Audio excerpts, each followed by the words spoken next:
it's sad. Since yesterday, I've not been able to be on myself. I was even devastated to that extent because it's a sad news. Somebody going to jail for 20 years, my brother, 20 years with hard labor. No place like in someone where hardened criminals and other stuff go on there.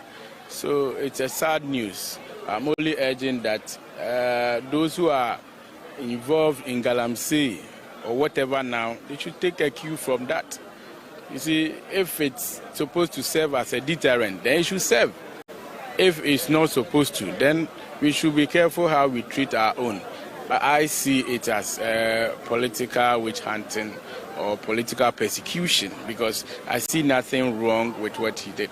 How can you leave a tenant and arrest a landlord for what the tenant has done, and you told the tenant to witness against the landlord because you want to drop his charges? It's unfair. So how will you describe the arrest? It's a political persecution and it's wrong. Saddened in the sense that, you see, someone who is our leader, someone who has the heart of the people in the region, we follow such a person, then all of a sudden, I remember when initially BNI came to his house and I had a call. I was in class then. I was in lectures. I was at lectures. So I had to quickly stop what I was doing, the rush to his house, only to be told that he had left his house. I followed up to Accra when he was invited to Yoko just to get him released. From that time, our chairman have been moving up and down court issues. The region, the party have been praying for him. Only to hear yesterday that our regional chair have been sentenced to 20 years. It saddens my heart. I'm not so happy. I'm not happy at all for the one who leads the region to be in that state. I pray that we will all keep on praying that the legal team will do a good work so that we can bring our party, we can bring our chairman back to us. It's so sad that it has happened this way. I can't watch me answer. Now, sentimental ha. The MPP akonya 2 million ba be mensa. Na me ya dumne de mensa. Ade ba ko pa mba be de se meboa ama nkabom abakonim. Se de be ya 2028 2 million ba be MPP dia. Adwuma mba be ye kasa ne be kakra bi na adwuma den no adoso. Adwuma mba be ye agudie no be kakra bi na kasa na iden adoso. Adwuma mba be ye ya kenkan niema o kata so be kakra bi na adwuma no ai bebebe. Ye baba be adwuma na bom. Ye be fa adwuma bom. Ye party constitution na eye mrakuni ye party ne ho ban no. Ye nyina ye beba na ye bebo ho ban. Se de be ya party no en monyam e beba party ni mo. Ba bia se we se kuoi. Enya ho na ye pese ye wo. Amanyo ko bia no butai kase pa ne se mo benya political power, mo benya tumi na matena aban mu. Na me ye madom o de tumi ni se mensa na me di ko animu a. Me ba abeka di pa okodi na bomu se de be ya. Ye parliamentary seats a NDC for age no as say mu 5 asa ba ya ho no. Aka miensa enu 2028 so aka miensa ene wo mo ho no. Ye ba ne ba ya dwumaden ama ya gisa seats ni na. Ebiem Dr. Mahmoud Bawumia ye be say 2028 obey president. Me da wunya mase onyame onka mu na mo.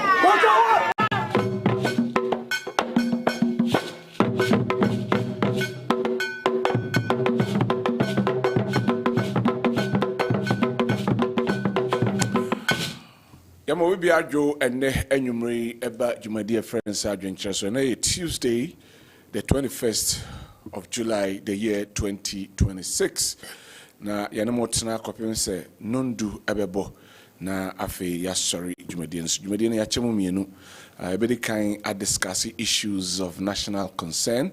Now we are be a specific interview with one of the aspirants that is gunning for the deputy secretaryship position of the New Patriotic Party, and so ewaha. Now and then some akasie miensa ena edapono so. Ya yebenya daje na afei abejafo aboa na yedi eho enkomo ewaha. Yenyina nim dia besen Ghana ewo Ghana sia eno ena manfo dodo na eka ho asem enra ena Accra High Court Criminal Court 4 ede chema wontumi ne sentencing ebaya enei ya sentence ne se wonko na nkotwere aban kukumu mfi maako eduonu na onye dumaden enso enka ho na ensem no ebeto dwa no muache as a political divide no muache those in the New Patriotic Party adwin say a political persecution ena yede etata womo enkrofo no bia echese yede chema wontumi aye scapegoat ya enei ya twena so ya ode akakode fiase. Now what we are looking at is the law and aye juma and I say political persecution and enei aye juma. Or the facts of the case are 6 counts and ya de bo chema wontumi and in accomplices including akonta mining and so ekahom.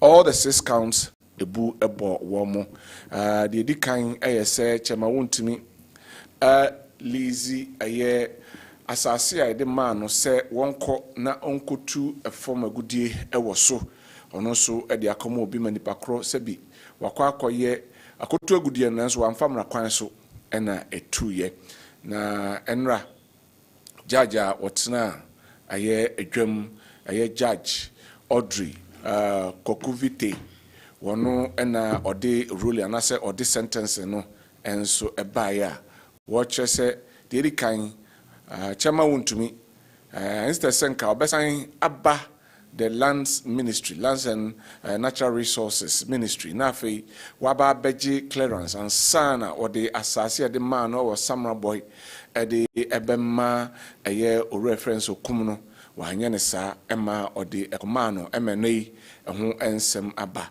during cross examination e beto dwa ne se chama wontumi na agitum se no kre se wono ena ode ema nemu wanfa ma no se wonko no nkutu galamse nemum onkoye reclamation owia na wadua kube ewo so oti kube na ode ate nika ena court no se da bi afterthought eno eho ensem ha omo esan ade bibi ba ye se friend se piercing the veil ese o hwe chema wontumi ni akonta mine na ono na ye bibia nti se ade bibi bo akonta mine na ye ono chema wontumi na ena yede ebebo no eno nso womo charge no eno nso mfie duonu eno nso onkodem according to judgment no chese ebe run concurrent yakase concurrently na chese afanu nyina beko abenkrum anasa beko abrekoro na nti nyese okuye okutwa 20 years owi awetwa 20 years akaunemu 20 years just say we 20 inti neba akono o 7 we 20 years no 7 we 20 years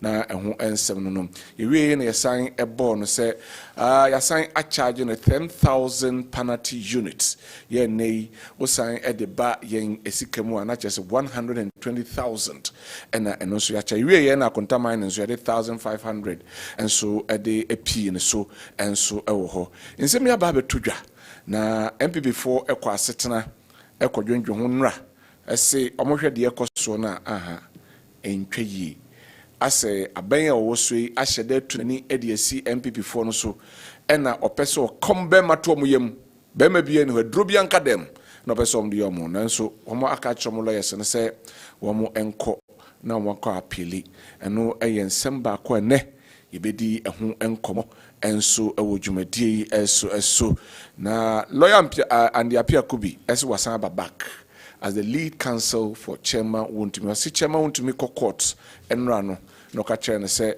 esise yede ne kotuma on share appeal process no ase to wasan back Womo eba appeal. Before the judgment, lawyer Tachia Esra court say there are some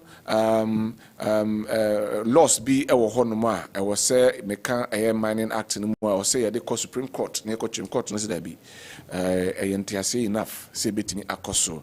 Say appeal neighbor near where omo ebejina no more appeal. According to them, a hollow. According to the NDC MPP, a hollow judge, one shedenya all the facts, jina swa or the HLA chairman won to me. We were discussing this issue near here. Say a rule of law, and I didn't kunim, and I say political persecution, and no your discussion home and ne, and so na yedi and come and so jumedi so. In your Hong Kong and na yeshe, modern na fe yashe enra.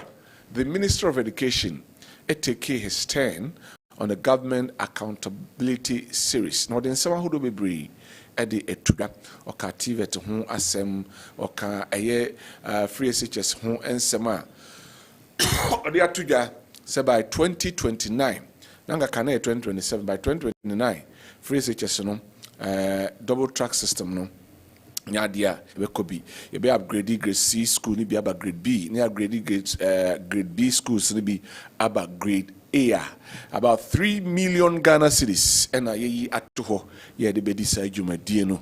You heard the major takeaways of a year in summer or the 2 January going forward, how it is going to be like. Now for Yahre, kind of Oriata.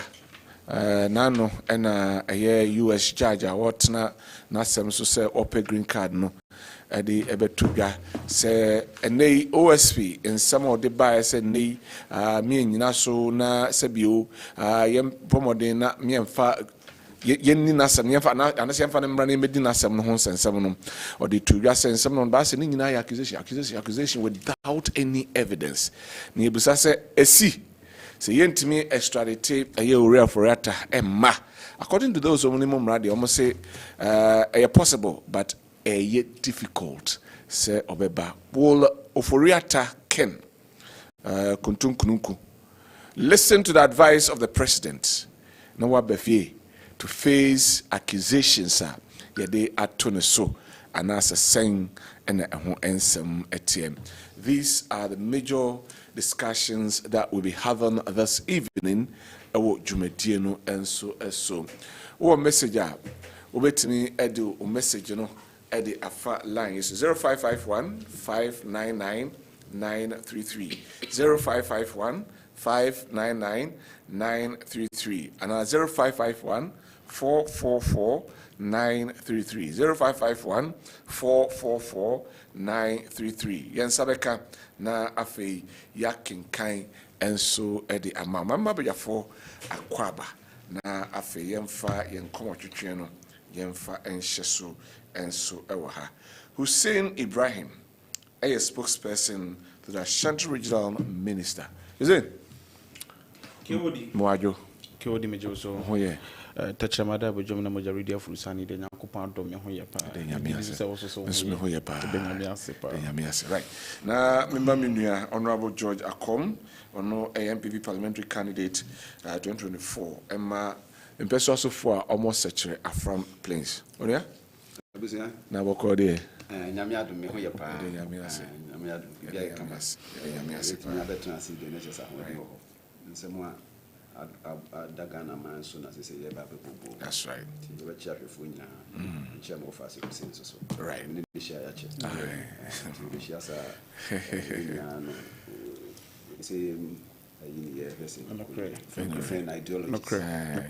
Different angles. Different angles. Arrival at the same point. Yeah.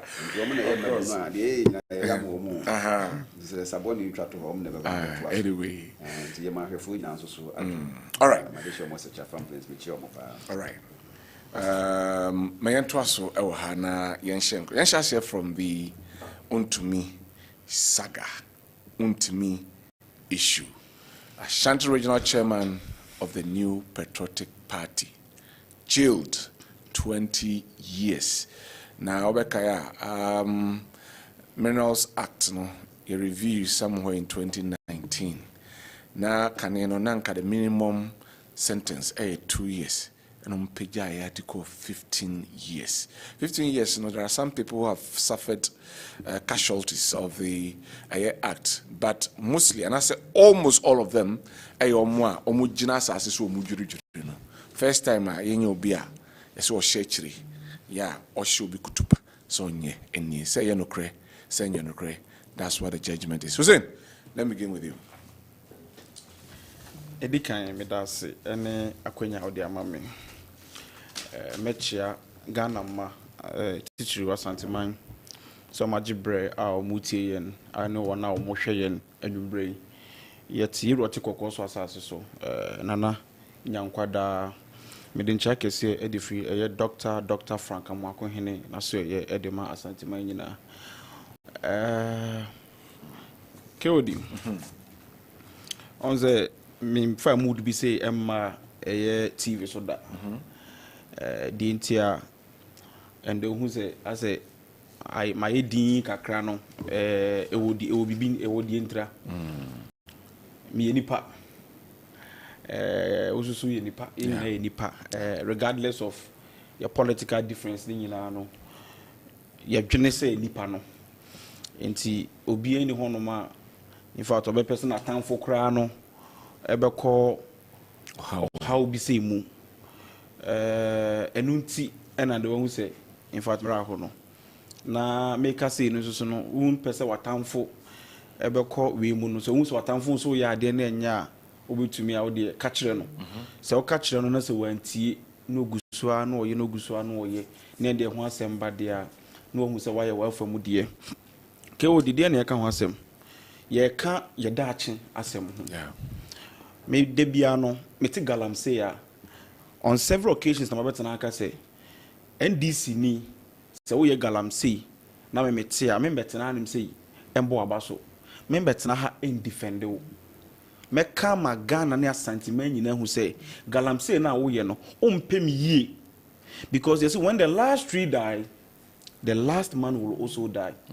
Nti galamsey a wo ye ubu nuagu wo say kwa yebretu minya su papa nom sa ne mani nyina che say wo ye metamfo ti se mi hu so bi ye galamsey ya na so ndi nsuo mu no be ye adwuma kwa yebretu mu no be ye adwuma mi hu nipa ne say o ye metamfo ye wo asantiment mu hanim sei o hwe konfanoche professor eye sampene in fact report be no dia ba e kire say ye ma me no mo wo obuasi enclaves no mining communities no in fact mining community was sentiment mu hanim say no omukwa wo so mbeba eye konfanoche no obewo akra na akra se bi mpeduasa na nani ba ko ayeden asei obewo akra na nan ba ko ni ho obewo akra na so we nyina ye nsunsanso bone a illegal mining galamsey e de bre ye nyina enti se ye ka galamsey asema menya ye politics MPP NDC infanton chain because Ghana be ye ya ejina me ye mienu ye so enti se ye yin ye so ye hwe say obi ya de na enye na se ye nka nkire na se be koso a yodium abona ba so na wo de nyina be ko ohaw mu se di a then ya ye jejireje you see make us say no na mada eye attorney general ene in fact wona wondi asem wo ye chini nyina mada o mase de si ye no e kire sampa bibia protocol se rule of law you see obienu a oye above no one is above the law in fact ye nyina ehye mrana se we ya kire sampa wona wo se wo sika wo man mu hanim sei wona wo bibia wo man mu hanim sei ye wasem bia na etaka na Ghana hanim sei ye se Ghana mranya adwuma so what be da mranya adwuma emranya adwuma because emrana nyanchi wo enne ye nyina ye hwe wo enye se lawyer no judge no tena no e botrimu kan o de kan yo o de emra ene de ye adwuma enti ya ye te ye de ye sika ye mbu nipa bia de ye se ye be ya na ye be ye no ye fa we enye ade e be sua bibia de e de afri mu chama untumi nyame anim kureni ti se mbeka kire o say me no men kase se bi imperiasa onya me political oni me nyi political party ba ko ntino e wo se me ba na me be crucify no da bi And I'm assuming to me in Casse judgment na call no judges ni ye mistake. Omo anye mistake bia ayemra and omode edi asem no. Me kai somewhere 2023. Me wo bibi wa hanim say okay Samatex Timber Company Limited versus Akunta Mine. So okay, somewhere 2023 omode Akunta Mine ya Samatex one no ye plaintiff then versus Akunta Mine no defendant. In fact, near say chama won't to me wo baby a wo ye adwuma only enkrata free EPA one forest commission for ho. Ye do mo court no ye de chama won't to me Akunta Mine court 2023 no. Okay page 15 now of ruling now. Omo ka bibi judge ne ka bi wo hanum so saying okay bibi a very important. I was say nyina no. Ye hu ni say enye ade a ye was say dey di ho say again the defendant in this case Akunta Mine chama won't me company no cannot commence operation on the land without permit from the EPA and Forest Commission. Commencing mining operation without the necessary permit makes the defendant entry onto the land illegal and therefore a trespass. So debi ane kasa asem we yo. Yes chama won't me kwanya ofaso eye etu from agudie e wo Ghana hanim say no enye kwan paso ya ka we ye ruling somewhere 2023 asem new ya ka omuntie. In fact yesi bobo chichi finso ase be catch so den chema wu a yenye den yendi na chinie me wo bibi wa hanim say eye press release. Minister direct Forestry Commission to halt Akunta Mine Limited operation in the town on the Forest Reserve. Now, just say no ye illegal mining operations be wo ho. Enema bi a esu nim faso e na no ye wo ho. E na MPP minister Yewura Jinapo Abu Jinapo kra twere okrata koma Yewura Akufo Ado say kwan ya chama untumi efa so eye galamsey e wo Ghana hanim say no. Enye say okay. Yewura Akufo Ado be ka kire Ghana fo nyina say Yewura chama untumi nye galamsey bia wo Ghana hanim say be bia. Enne yenhwe we eni abugina po de nini abugina po stop chama wontumi galamsey side atano no forest reserve September 2022 into that means chama wontumi nya nne no ye den o start side na o ye den oye no enne asem ne ye ka ho asem eye same asem na se obadi bonu no wontumi antu ba no fo na wo se de yodom na obeye oba no munyina bebo no obo oba na ba so won yire no ho a ende hwe bi abone ne de oba na ba bedu ende ye say wakwa akoje concession because what lines is obetimi ayeden aye mining wo ho wo je concession ni wie ya what to amuna doko ase honsa ase ni bebre wo sense ase ni wie ya na wa watena se akasa me chama wuntumi ma me mpe nipa be tu bi na me mfa momo na omombra no mombe kata according to eye chama wuntumi mu nsem amukane o no mombe kata eye emina na ya tutu no so enipa na akofa nipa no so na according to nipa no enipa no say reclamation ye nim say reclamation de esika na ye de ye ena ye okwan ye fa so award contract so the reclamation contract be mo bia in fact was say ni nyina no okọ eye lands and natural resources minister ho no okoje nkrata e kire sampa mina enne Akunta Mine concession ye de amani mina ne me kwa akokata asa amana no so o man fasa amra kwa no so eno wode man no se ohun de ye piepie ba mu in fact matie MPP for bebre kasa o kasa na minim se MPP for no school no koyo no kowie na ebubu school no guye nti ndisi for no yentima nko school no ana Ghana for no yentima nko school nti yete akenkan a yentimi hu ni ye me ba me sheda me printi mienu me pese na me che honorable baako what you say se na be ya honorable nsusu minim se honorable de opakenkan nti so okenkan we ni wie a onko kan nsem a omu minority member of parliament eka onko ka asem a omu asebi mpreduasa omu nim ne kure bi te say ra JFK omu general secretary enim ne kure na mmom so be dane ne kure nani na otum futura gu Ghana fo ani no de omu so eka timishara na me printi we yan hwe ade wo de court chama wuntumi Wow manager oh no manager kunta mine or share boni a wedia eja ono no ye second accused person and I kunta mine nanka say third accused person and na wo chama wutumu your first accused person o se da bi me hwe de we asem ne se kona emwa enti me de mekwa akogina mu ama aban no mekwa akoyeden adi adanse ama aban no first of all free wachi no because onim boni ayeden e course wo honom again lipo na wo de man na babontia abeka say wo de contract ne man so onko reclamation no wa mani sika bia sika na wan fa man de o ka kire ne say onko tu portion na aka ne kakra tie onko tu portion na aka no na onya gold na oton gold no no de say gold no proceed sika ne bi di tuatua ne ka reclamation ho ka asema nipa na wo man contract ne ka no chama untumi se da binya sa na me ka kire no me se okokata so wi a ondua kube tie kube ondua kube ni enyini a oti kube no koton kube ni wi a no de kube ni sika na wanya no ye de akwa kotuatua machines ne fuel ne sa na ma ne ka asem we enfa na oti bi judge ni ti odi no se asem na wo ka kire mi kube onko dua kube ansa wanya sika de ba betete ne ka sa asem na wo ka ne de ukodwinu wi ansa na ba be ka sa asem no asem na nipa ne kan no eno ana no kre onim say revelation bi bae ewo mu Henry na nkasa Henry de untumi mo contract no Henry okum ebe ka say in fact na bulldozer o cry ba akopɛ chama untumi ka so be bona man na bulldozer ni bi e no no kwa na nadamfo bi wo kuma ase ha ono no ton ono no bulldozers ni bi oton e ma chama untumi ka so one ne be kasa chama untumi ene ne kasa ye da oye so okwa akɔgye bulldozers ni nema de akɔ bush akɔye adwuma no ena eye the businessman no ton bulldozers ni friend ka tia say chama untumi ntu eska ni ton fama no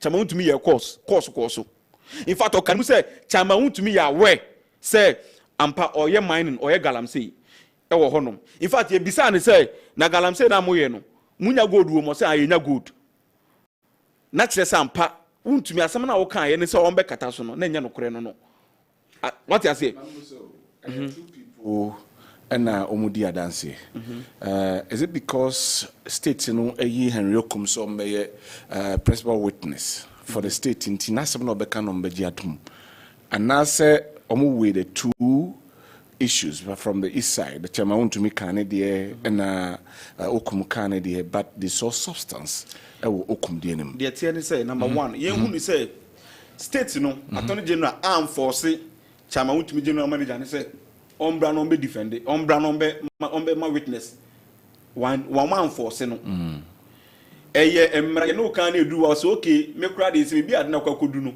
me hwe fact na megu na eden ya onim de besi se anhwe ya ono so beka ho bi nti da bi me de me ba be ma no kura ni nyina sa na de no koye ye nti nye state na de mai aside that no so no judge no nya abotre in fact judge or wabutre chen obia so we delay na mo de ba you attach so nim time ananka e wose omotena se no mo kasa asem no third that was third edu honom no you attach so akọ say yesre wo betimi ade emra na kọ nim kakra judge ne samate mi de akọ animu enti abotre wo say judge ne nya de mamu nyina no judge na eden enya abotre ne de amamu na ne you attach ma wuntumi ene e ka na asem we NDC ni asema meken yesi se okoto se dia nanse ade ewu no ntekuma entrance ntonko hunu se power emre ni nkaso ti se so be galamsey ase yeso ni yensa ase in fact Ghana fo nyina so original ye e ka se MPP for galamsey na mo ye no munjai wo kan demonstration kese pa ema yenya MPP fo mo ko gina ka se Ghana ni bi ye be ma na se oba na so boss a omba nkran so ba be demonstration say MPP fo ye galamsey yenya MPP mpanim fo ebi kotena TV so say omunja galamsey ni tunde enja galamsey ni tuchina ede yen hwe yakwa ko wie emra ye be fa chama huntumi no wote se o se Ghana fo mu sori o satam na minua Pauliando no de akire bi satam na MPP for ediache minority ekwatena form so kai wo yeko so omuntiase enne chama wutumi minority ni beti ne nchen mi bisa o tama na ogina court na minority bi gina o ka bi ma no ntine de wo ye bia no hunu sei atamuo eda ho ede ma wo meka se no aha na hia me pa MPP fo yesremo Ghana fo eje tum se galamse e kanka mina se wo se nyina e kabom ne eden yakutia enti se wo ye MPP ni na se wan kan eye judgment we dia be ya ende wan kasa no se mpedu asa wo kotena ba bi na wo kasa hwe wano kasa yi. Somebody will say after one to me yachina wieno galamse jai yate so man penina nkasa ba bontes onim say some of his appointees galamse is it picky and choosy say onye political friends and friend in tea and they are prosecuting. There's an issue with Yamin and Abanga. There have been series of accusations about DCs, about Western region, about half one known and Cronebangina. But it looks as if say as want to meet any agelino. What do you say about that? One, trust the president, Ira John Mahama. In fact, commitment when you know HBB. Ubonko forbidden, of course. Maybe to minim so mo ye galamse. It was idea now allegedly. Of course, yes. But for it to be referred to investigative body, so tells you that the president is ready to fight galamse. All right. And America no difference ni say yenya president bi ye ka say obi ye galamse no o clear nipa no o se nipa nye galamse bia of course na nipa no so ye den ye galamse say for difference no so NDC aban na nkasa no your commitment ni say ye fight galamse. Okay. Inti enkoye say koye political opponent. No, your political opponent. I say ye pese you pese and this MPP form ho chiro monti yem form nipa baako a public and I say a very important figure as such. You see, say me say me two way. Say me say galamse because so baby na say me wa dance ya. You said it. Mess me de bako. Okay. Et tutu also your man bay. Ti say na obo this is name. So go say DC be ye galamse. Now wa dance say DC o ye galamse ya. Fako. All right. So what I say? Okay. Because me my own videos are e be makobo DC is be dia bo MPs be this personally. Omu ye galamse inti Ira John Mahama empamo. Okay. In fact, lawyers e dey krata ba say on be share o court no ma ba be chechire mu na evidence no wo kire say DC ni MP no ye galamse no dey aba. Say hu dia kosi onam no say pacha say asem no kan no wanya proper investigation. Okay. Na enye no kure say ampa say DC no any MC no mo demonstration. Inti make so e Ghana ni. Na say who so be ye galamse because chama who to me there no. Ye hu no because MPP for na babontin be catch yen say who to me ye galamse. For all you know oral no kofo be the report ni san nema ni nyina de koye. Enti ubesida hu say MPP ni kura na de chama who to me document. Ekoma ye say chama who to me sheta no Nimrim Forest Reserve abra only license obey adwuma ho no. And no dey encan ho so let's restrict ourselves to the some issue. Chama who to me e sheta no Nimrim Forest Reserve abra enu kwaso adwuma ho. Chama who to me e the concession I onu ankasa wa license e dey ama obi abra wan kwan koje permit and free one that was oji from ho. Okay. For all you know MPP na dey call ye. You see say this judgment ebetime deter those are Yesusu, do we have that perception? So we are buying more penny for more shagalam says, you know, maybe say me too, as my can say, maybe too, I'm against galamse. It is also Unjaya. I told you, Ena mekano yura mama no nse kan twa banku twa nifa say every obitimi de document bi connect sampa oh ye anase obitimi eko substantiate say oh allegation anase asma meka to ABC this week we galamse na mbara no che wa yura mama onja wo ena meka say yura mama nja hu say power air transient emre ye ninka so aban sa be sesan ba MPP for the best sound from 2006 emra no na ye a friend saying 5 years 3 to 5 years. Omo na best sam mra no e de call 15 no, not less than 15 and not more than 25 years, yeah. Na onim kura say bia ono no na obeba bechi no etimi e man nya ne say eye persecution eye political say na ye ka witch hunting no muni witch hunting. Do they know the meaning of witch hunting? What the meaning of persecution? You see, MPP from Israel, you teach on my Ghana for Buafumu. And your man wouldn't Ghana for any judge. And don't interviews or more yet. As some my boy, she cloning in our say, oh, share video Nibiana. In fact, me wouldn't say, me swab out to some boy. And Naminoka say, fear me, Tim, and a man on any money in our back. Our mother one bedroom. Because if fear what Nibia say, I found the best at Bravo for fro because of Nipa Bako pet, Pessamin Kuminyanti. Share a Nipo moo. Nipa Bako pen a man, yes. Say, Calamse cause or some. They make us some, and I make us say, and I make us say, and Mrana Ba, a best serve as deterrence. All right. It is also what I'm saying. Now they also dear cause we, maybe I will check who feel now, share.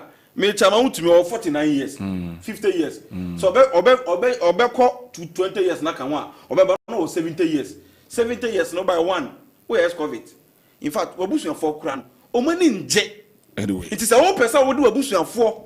Eko how be mu or how we mu dia. Then continue. So be eye galamsey. All right. Na me dey make the government is ready. Ocean and saying and some about 9 months ready. In fact, citizens to me corner about we still blows wabe catch say oh obi share kwan yebro tum ha obi share yes say ade bechi 9 months akwa kwaji ediaba.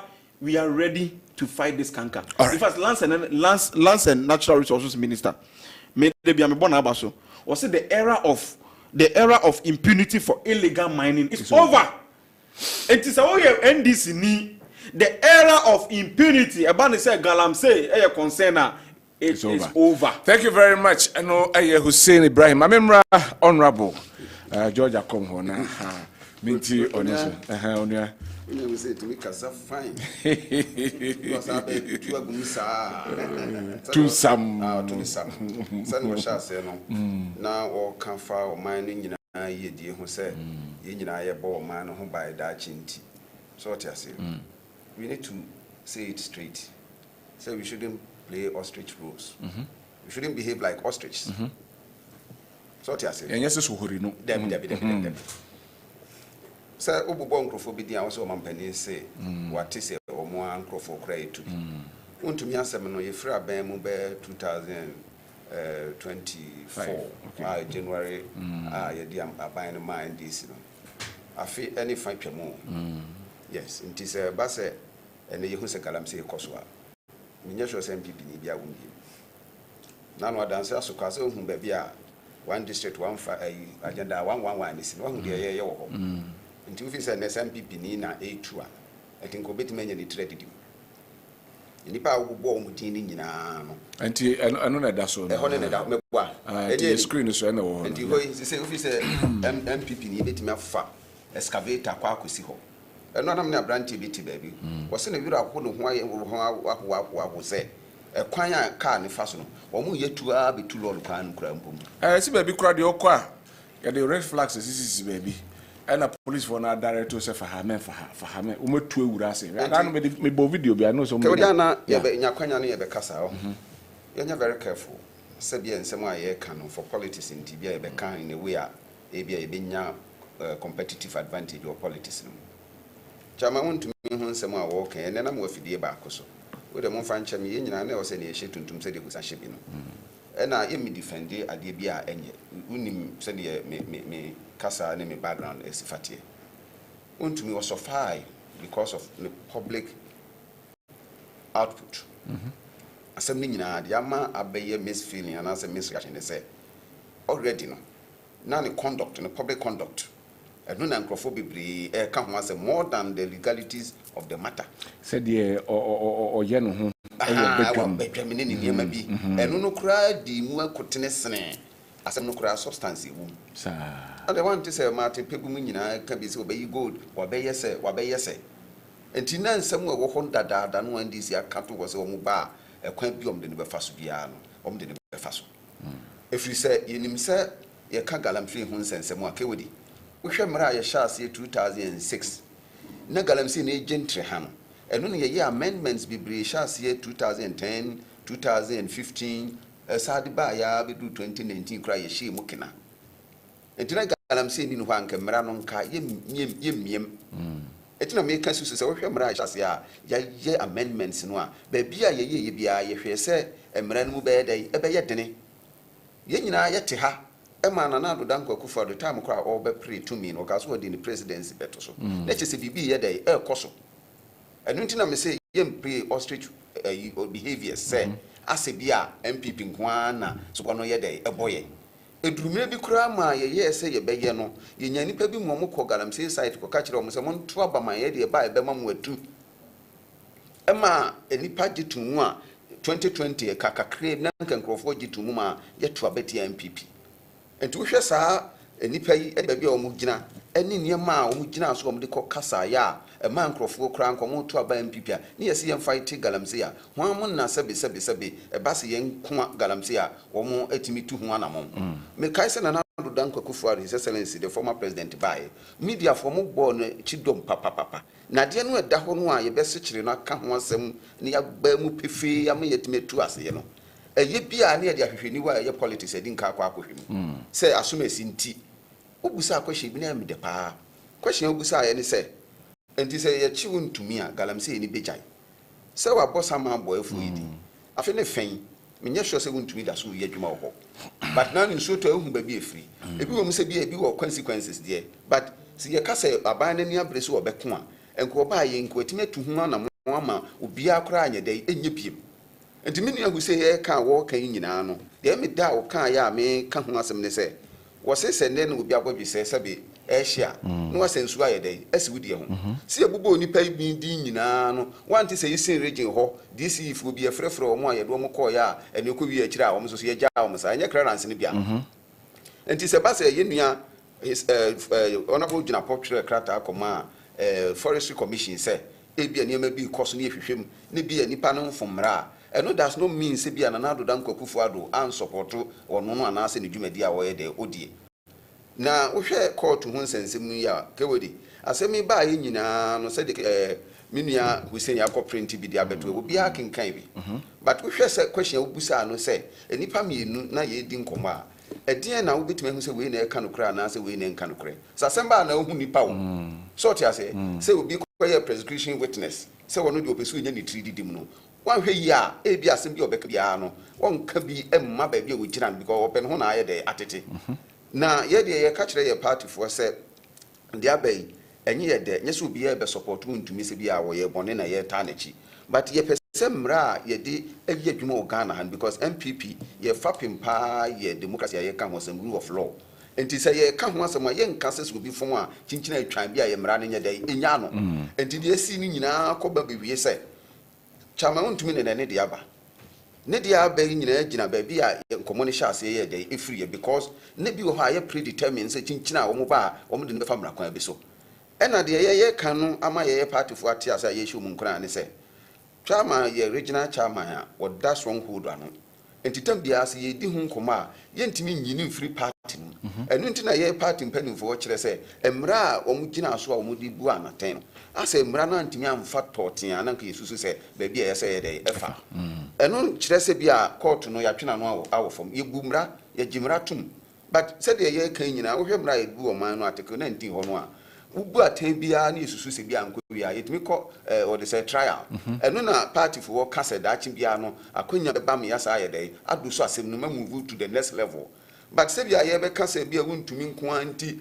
e bia wono nko na Ghana ha nyina wo tu galamsey en na wono nko ya chi no a ebejai no ubusa a very good question say is this so deterrent say ya chi no ye bejai na meaning say almost about 1.5 years ni na se me ba wonya akwa so be adwuma kra ba na wontimi nkoko ye bi but da bia ye hu bi se ekoso se Hussein se wo mo ayedo mo ko ye nipa ne sa akopa chewo sometimes no so bi wa ban mu intimidation se hunhuna ye kra te ha ka se wan hwe yi na akoka ho asem a yetimi kra bi hunhuna etu bi asem ba na ye frɛ no se e bia wo ma di ho adanse a na watwe ne ho asan entro mpanifo bu be se da ko nkyerani be wu no ani ye be hu ne tenten sabre ye kamia ye se obi a wo ye party ni a wo wa ban mu de omfo mra but mra no ye nim se de na oman no ko galamsey no eni nti na 2019 act ni ye de ba ya she mu kitin say you got so twen kora wo no yem fa nko ye nim if say yem pese ye be ko a enke ye ntwim tan sa but say wontumi de yaba ne ne o man nyina edi hu nkoma a ye ntiase ye say ne obi aguru abia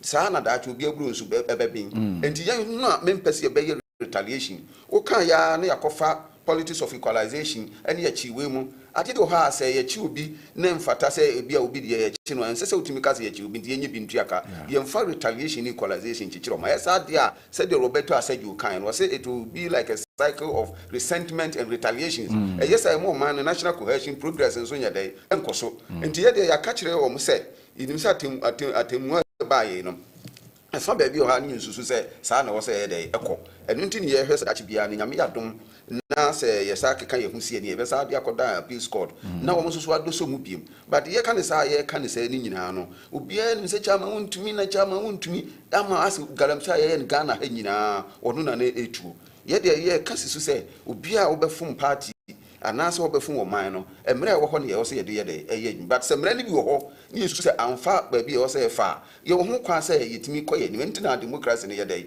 wo ho ti say ye bua na tan ya je atum ye say woni obi yakoye nhihye wa amfa mra kwan so enti de Ghana of God ti nyina ne say ye say chama wontumi na adwuma no wo ye no en wodi bi ma obi say onkoye no no so bi a wonfa moa na ka nsase no a watu no wonye reclamation en emra no aban no na say court no say enye saa na nhihye ne ye de etie ya frɛ nipa no wabedi adanse say enye saa na nhihye no sifa ye de etie wasi kube ni saa ne maneman ke wodi say woni obi ko agreement ni wanyi ntuma say ko ntuhu na mo so nipa ko no so ntumi nya that time kan say ogitum say wo betumi aye de aye me say wodi ade ye hye me nsa na me fi say me ni ho ahoden ntumi nya ya untimi ntima me ne but asemba ho na wo twe ho a eno na ma nkrofo etima am kesene na say ase bia prosecution witness okoye ye no na bia ma ehunhuna bia na ase bia wantimi anyina bra ne se be ma anya antum because edwuma nam de ma wo ke wodim sikotuma ho ma me untimi ntu ade na akwaje afi wodum finfin a wo se ma sonye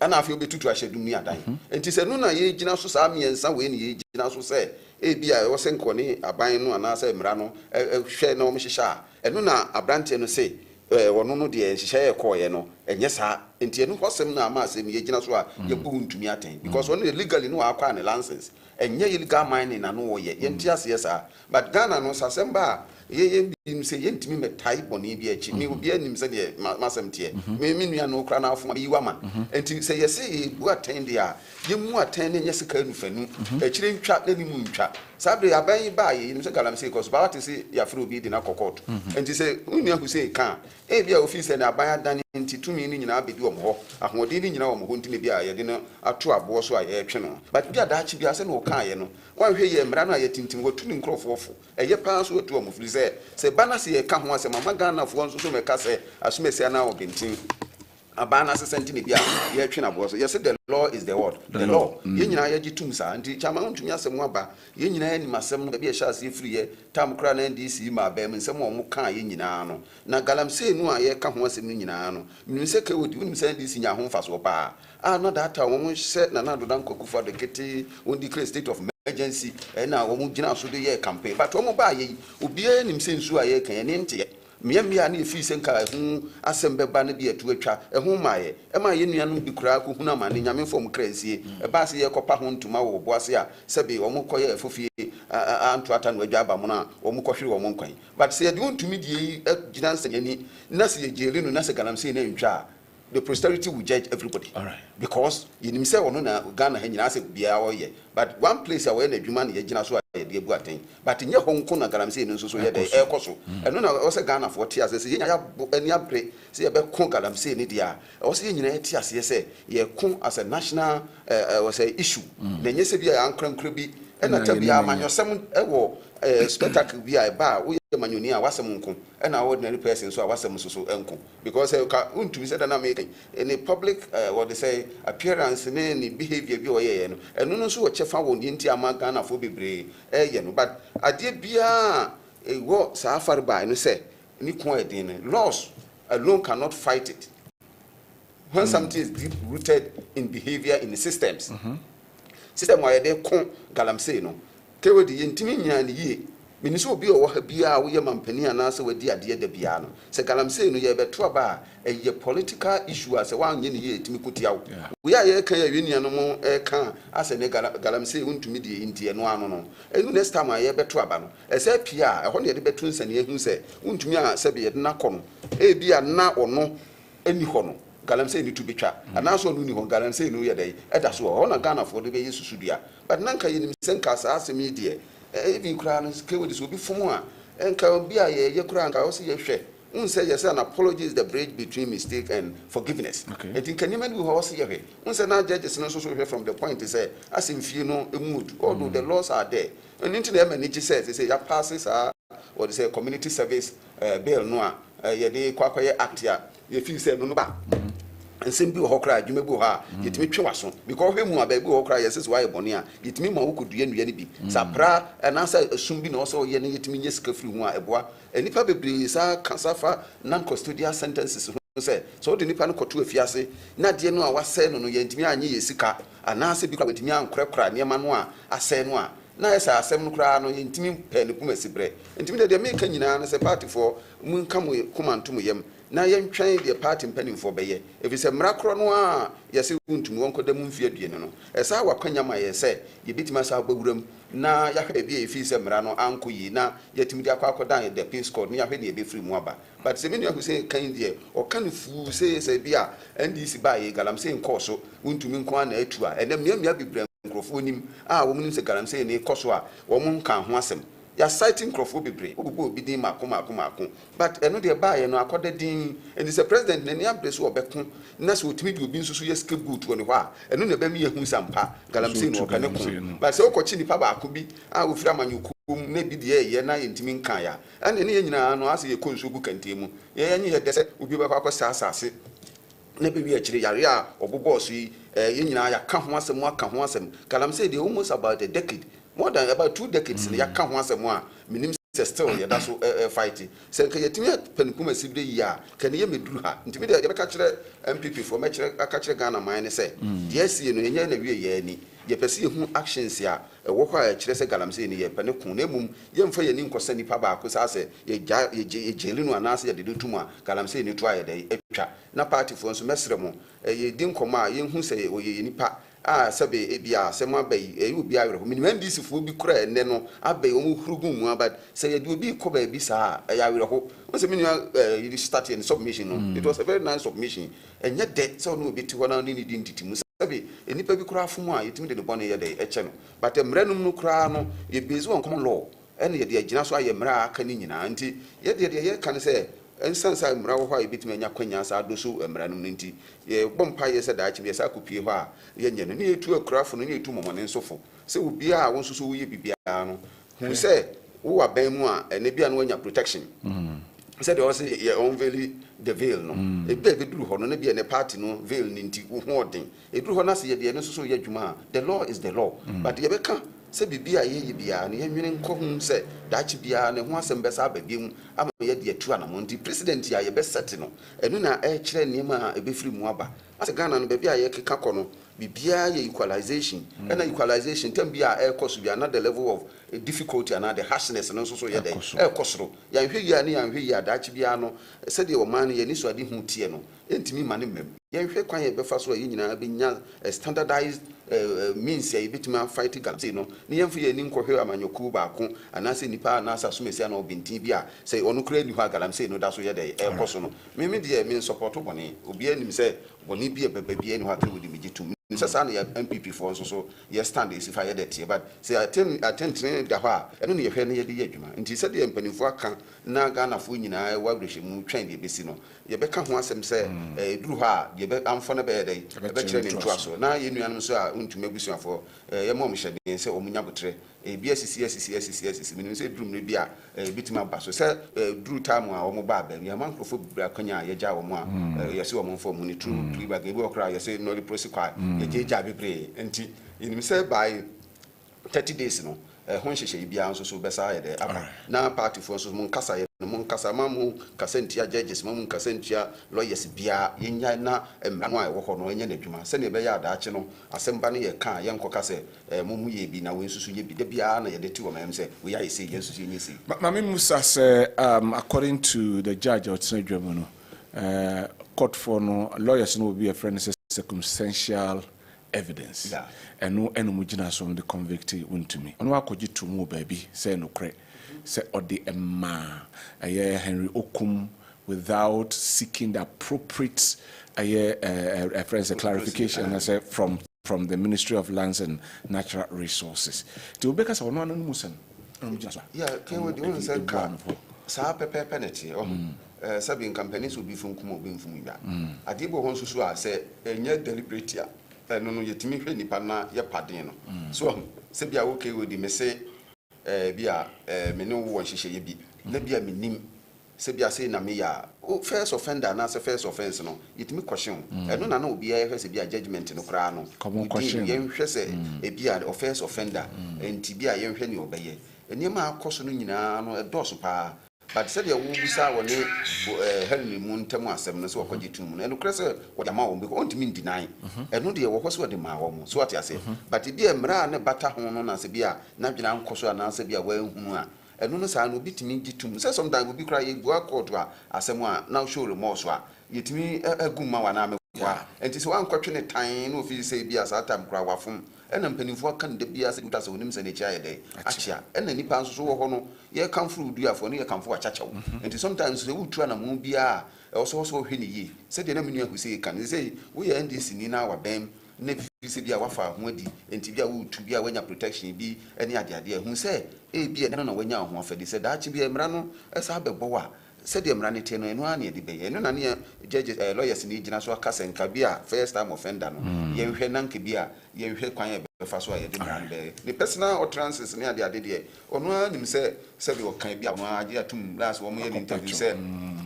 mucho tinano me catch up say yen separating the personal comments near the we ha fans we cry say we mu say omo bobo ne ma no we man kan say we said we ni agire no language obeba fi na osiri mukura abu so na wunye nti eno no wo eno de obi anim se nsem ko a bia kan ya antwa yi a wono akra bi ha wo gitum so ate ase nti eno no danche ba de ye kan ye mra ye de esie ya wo ne mrante no ntem asem a wo de contract yi koma wo mu asem a ye de aba ho no nti we ke we de be kan say ye ma the next line of action ya be a part in be taking because say you seeking for appeal no and no enye dwuma nti thank you munya botre na ye ntwen say de mra no e be si afako thank you very much emra ewo sometimes I wonder why some laws yes I'm sharing my opinion and my opinion I may share medical ka one time ago say bagalam say ya ka we be choose so to galam say no yemfa wontum yemma reclamation wo de reclaim ni nyina wi ase tweska de tie near the amount you be we na say company no abofoma near hweso betimi asa ko to galam say no ebiwa now ya de ne ko ama be sa abon ho ka oyare ye behwe no ye be manu duane adi ye be ye ne sei ka sa a friend say public service na se foi ke ba na nke sum nipa na gum so no so nko no ye ya ma be ye 1 year wa say asase e wo ye friend ya mani nyina mfifi enye ho nko a be bia ye nchi amanfo nyina kokoye hodwuma koye ho num nyina adwuma na ka gum na ye hwese amanfo be koso na omayaga that is my opinion though I mean my opinion na na no wan say sabe konongo na nanom tisinsu ewo ho ayo propra e ho propra o ma se ho nyina o ma se ho na nanom akoye samamene se wa obeye de nsia himfie enti e ka kono am traditional yin so na fi se ebeboa pa sorry right na mamenkan we can ashigbe ono ababonten or the creative was a press release from Kenneth Ashigwe for immediate release response to false claims on Wuntumi's case. To all media houses and agencies, it said Accra 21st July 2026, my attention has been drawn to a completely false publication alleging that my relationship with the trial judge in the Wuntumi case influenced the ruling, and further attributing to me the statement that I was confident Wuntumi will go to jail because the judge is my sister-in-law. I can actually wish to state categorically that 1, I never made that statement. It is false. I have never said anywhere at any time that I was confident Wontumi would go to jail because the judge is my sister-in-law.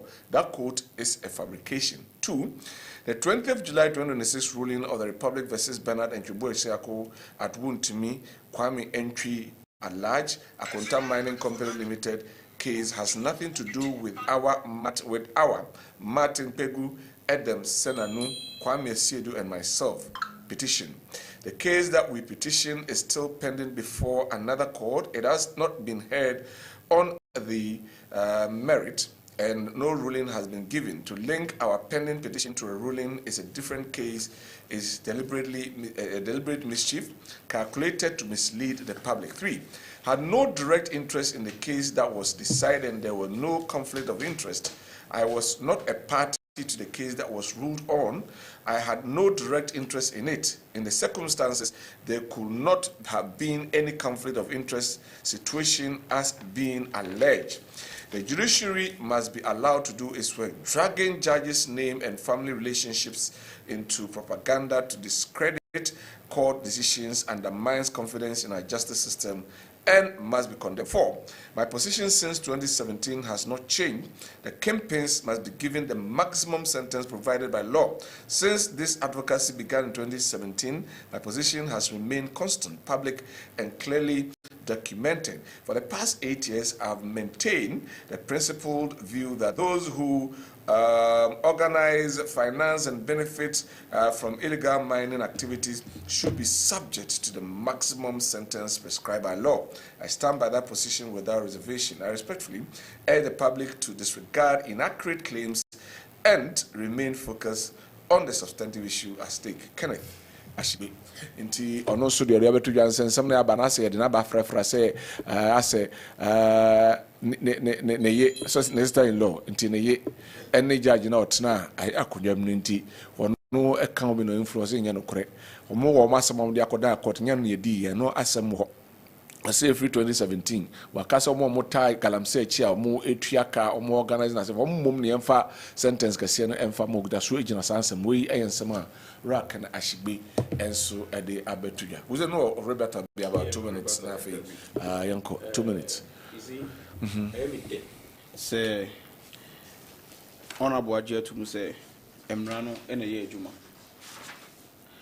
But Honorable you to me and also Cocase Muhuni say ruling the baby or Honoma or Montiasia Kakra. Is ruling soon a media amount of one with me be a page you crack.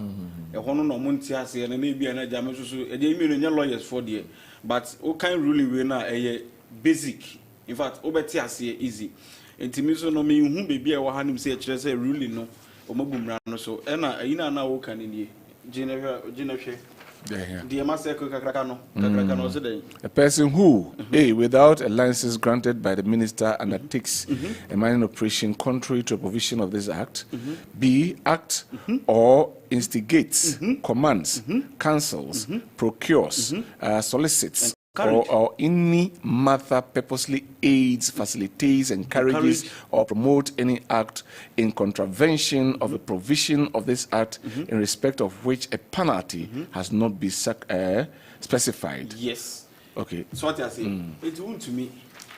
What dear to Musampa on one casa, one co a year in penny for one quanquaji permit on one a day pay the man. All right. Into a Marano a year at Jumanti be being one ma, HSM Rana and you want to be prejudicial. Okay. This is the first time among MPP near or that you are your mamas in any J because a year community bill, Jaya passing in a be a friend tribunally. First time I'm going to be on TV. So some car trouble. Okay,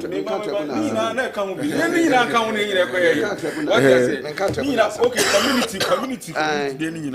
And one tribunal passing.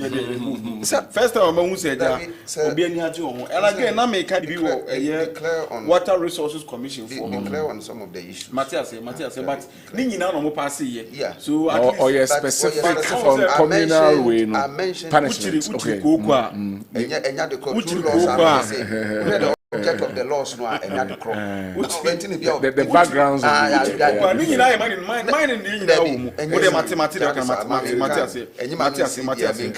Political equalization no. Dem better na many equalization bia. Also me bobi din. Ma bobi din when this mu a omode mra we, omode mra ko din o ma jele nda. Me bobi because that time na rule of law me boa. That time na me bisa honorable beka chem say rule of law. And na ya etu we cause rule of law I referee Ghana na. Rule of law na na egusu side. Me buy no yes. Eno no ye MPP executives MPN for no. Me say yewra Justin so pokodua. In fact me tie the press conference o kan ni na ko wie ye no. Hwewra fanyo market so de ode baye. In fact no kra say bo say MPP NDC time NDC co opposition omo jeli obi ti say yewra chachuchi kata. Onu akra na say kwa fa sa ba say you. Meanwhile when na ye kan wan mining galamsey one sem na yeka. All right. And ten people penny for nankasa I don't know. Thank you. Thank you. Thank you. I don't agree with them, but me no chat to grandpa to we city new rooms. Dated October 12, 2022. Me person we the one or camera man short. 187 persons jailed in Eastern region over illegal mining since 2017. 187 persons jailed in Eastern region over illegal mining since 2017. Yeah. Attorney General, you have got Fedami. Yeah. To me, is not the first person to be jailed. Anyway, yeah, so it comes to the same point. Is that so galamsey so say be a enkoso. Unse partner ni bi haya no fi say MPP buy no ye ntu ho anamo and he say ukọ say dia na ye kọ say equalization ni bi no because so far as e jail obi no wo for so say yes me publication some okay yes you see Allah last one we na kai honorable and he say okọ in was come back to the same retaliation was one person obey no and he asim bi si na yebua ni yede tutu nsane ni a ebia anko yese kutiponi wo mo se ho namba wo mo nse edi nti se bia wo mo de esi en ka se chincha bia ye nyina so nyina engeli wuntumi that's where I was coming from. Right. Na community in America no say ye free big policy cannibalism ye hwe say niema bi ho a ye ade bi bituma fa kwanfoforo so atwe nkrofo aso a enu nti na me refer to the community service in law no say enu so kwan a befa so a niema nkitinkiti go anze se yakotwe nipa na so you supported the cause say custodial yinu eba no e jai nipa no no akodem na ya first canady nti we are moving for na issues so eba no issues so eba na de ye laws because mrebu ha ye na nanu ewu no na eni ho but ye kwa behavior eba na ye de mra ye de eba and say do no ya that's okay but ye nje de ebeka. Thank you very much, Teacher Eric aka Obi here Sikawa Manso Watreso. President John Mahama, please kindly forgive Chairman Wontumi, release him from prison by giving him a presidential pardon because not him alone is doing galamsey. Now, many people are doing galamsey, so try to arrest all those involved because no one is above the law. We say, hello, good evening, Mr. Host. I'm David from BBN. Please, why is MPP? Why is that MPP people are saying political justice, but they don't talk about the law? You are from Ashanti region and travel far away to the Western region to come and destroy our forests. 20 years is small, okay. And so, hope the MPP leaders, are learning, as the Campbell says, the fool's balls can never be stepped on twice. When, by God's chance, they get opportunity again, they should take a cue. Dear, I think the judge is too lenient to wound me in this country.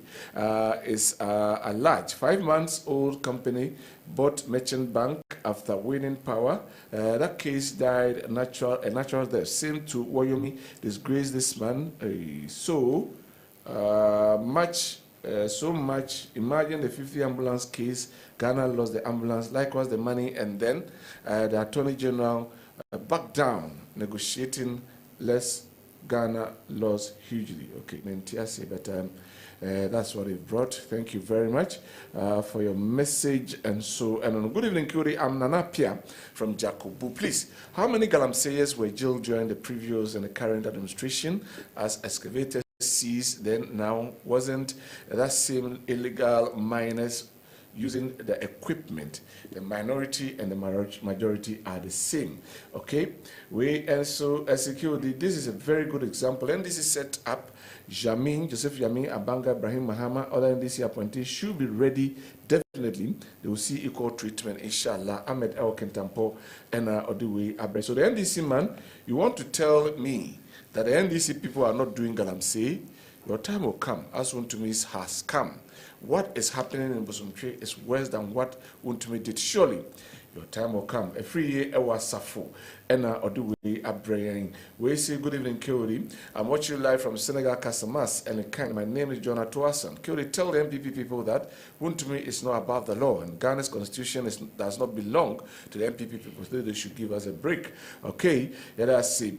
We are injustice and hypocrites people. The president came out to say that some of his own party people are doing galamsey, and up to now, our chiefs, TSOs, clergy, TUC, the media, and others who were critical on the past president have not asked him to name and prosecute those people. If the imprisonment does not end, if the imprisonment does not end galamsey, God will not forgive us. Kwame, and Oduwe Abraham. Hello, my name is Mr. Andy Oforidako from Eastern Region of Bonsi.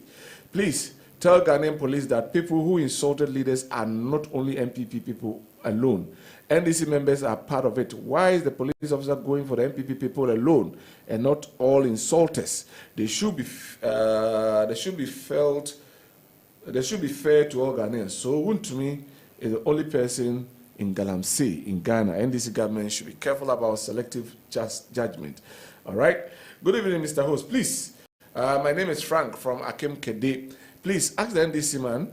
He warned us to be careful on our speech about Chairman Wuntumi's case. Please ask him what will happen if we don't anyway. And also, Edian. Good evening, Kyori. I'm not happy that Chairman Wuntumi has been put behind bars. NPP national executives and the minority caucus jumping into the fray is very disingenuous. All that GFK and the party communicated and is still communicating in the media is that Chairman Wuntumi was guilty, but he is not the only person in Ghana doing illegal mining operations. I wish to tell them that there are many armed robbers on the streets, but that does not stop the court from jailing those put before them. Citizen Keima Ewenchi and Oduwe Abraham. Good evening, Kyodi. It said Amokateche Faduku. If I may ask, it's not only gold board that can buy gold in Ghana here. Who are buying gold from Galamsey people? Greetings to DMB. Okay, also questioner. OWUSU, I don't know. Please, it is Rose. Okay. Again, the MPP man has really enlightened me on the topic you are discussing. And what I really love about him is how he quotes great scholars to back his points. Thank you. Okay. Mr. Hussein is giving us stories from a court ruling we already know. He should talk about the topic and stop singing stories into our ears. Okay, Rose Krona and Oduwe Ebraya. Security, MPP has double math because they are boosting the NDC never jail MPP members since 1992. But now their tone has changed and they are saying it's political witch hunting. But what about those bragging? They jailed them time war from Kobe. Okay, Sempra. So and Oduwe Abrayang. Good evening, Cody. I'm Sita Modest from Brekum, Golden City. So the MPP man is saying Wuntumi is not a Galamseya. Wuntumi is a pure Galamseya. He was very lucky. The judge is too good for not giving him 50 years. The maximum is 25. We're a master planner junior or a policy analyst. Or Kentampo North Communications Officer. Wuntumi's case, according to the judgment, Chairman Wuntumi himself or his company was not involved in Galamsey, but rather it was the leaseholder who did the Galamsey. This case has nothing to do with oral. I won't say it is a political witch hunting, but the clock is ticking. Just give time some time. Ghanaians are watching closely. Chairman Wuntumi, stay strong. And also a dear and right. Time you move on to the next topic. Now afi as education. So let me start with Honorable Akom na Yenshwe Enra and the Education Minister. A year on us taking a stand on the government accountability series na ɔde nsɛm ahodoɔ ɛde to dwa yɛdeɛ na nka yɛnim sɛ by 2027 ka double track no ɛba na wieɛ but ɛnɛ yi deɛ ɛteɛ ne sɛ akɔde 2029 na 2029 no wɔyɛ make certain things that he will do. Obeshe TVET Mokina, that is one of the things he's going to do. Obesi community day schools ni bi aka ho, ebibe ko ni manom and nasefo. Afi obe expand the infrastructure in some of the grade C schools na abe grade B na afi what's upgrade some of the grade B schools na aba abeye grade A. Enso ewo na eno eho ensem enso eno no afei ye market 3 million Ghana cedis for this expansion and in Kroniba. Yenhwe ensem fall out from these things going forward. Let me say the bank mesuya on me say hode ade ehia me pa because eno na betimi ama o man no asesan yi pa nti you see the collapse of education is the collapse of the nation nti tambia no a ye kan mesuya ho asem no say ma ehia ye hwe ade kase pa aba Ghana ya ba ye dwumadi a ye di from time memorial the free senior high school scan 3 billion Ghana cedis 3 billion Ghana cedis education mu a niema kase be say nine ye be hwe the access the equity, equality and relevance and quality and so ye dey ewu so nti tambia sa ade nan ye di honkoma ye different na double track buy no once ke di nan crofo bebre wo miss feelings ewo mu say ase ayehu madabia me catch them crofo say the pillar for the free senior high school was the double track because that time no crofo kon do so mbeko school no but now omunya access no if you say okwa yesi hwa ye de ayema. And that time people were struggling to get admissions. Na ebi oha with chances na edu ne so no went me anya kwanya. Ndi na do DANKWAH Kufuado o share ne to abase say obedi o mampani no. Every time bia no o keep the promises say one of the things obeya e beti mama na ye enkai dum ha wo man say obema nipa dodo akomani. And I bang omasua the more nipa bebre esua de no na ye enlightened. Now you free be equitable human resource development. And you say not leaving everybody behind means ba kwa ebiti my. And this one many parents nyanko school dia na yakosiko no ejina nkwantia. So tia say and we are say we heard the last time na me do din komono yenya the first industrial revolution, the second, the third, the fourth and moving into the fifth. And tina ngumasua na be ye ade a wontimi nyimfiri ni pabrabom. Unse say kra wo ye bibia atwero ene akenkan. And the WhatsApp munina sabi se obezo di nkomo a just wotwero na meboa enti kwan be na ne ye be fa so ni padodo be nya kwanya atima ye de ewuram. So there was a halabalu say bia ye ma we munko omede progressive free senior high school ba ya eno no na bia nkwala ni ntimi nya kwanya. The free senior high school was massive and na kwan ye fa so ne se ye be to infrastructure nanka ntimi ma ye kwan say ye be fa nipa from 800,000 ama ya to aso afa bia ye de aka ho enti ne kwan ye be fa so an ye be chichim na bia kɔ tracks ye share boss say ye duru ya nimu a ye be ye free ho ndi ye start expansion ye infrastructure wo so many schools school go ha mu nyina mu di ho dance a ya hyehyɛ bi no mu kena ye sisi adan bia ka ho ne omo enrollment akoso enti omo ba e framework ne da so ho framework ne de wo ho wo hwɛ niema amenu apani haruna madam for education enti oba kan ho asema framework ne da ho wo kan STEAM education mu de am friend STEM no ye STEAM what they say science technology and arts and mathematics ni nyina ka frɛ ye STEAM oba TVET no ni ehun sɛ there's a what they say conception say be nipa omutimi kabrofo no ni ade enti those times no never see a selective school or technical schools no bi anko wo ka say those times KT akra mobile study wana mo aso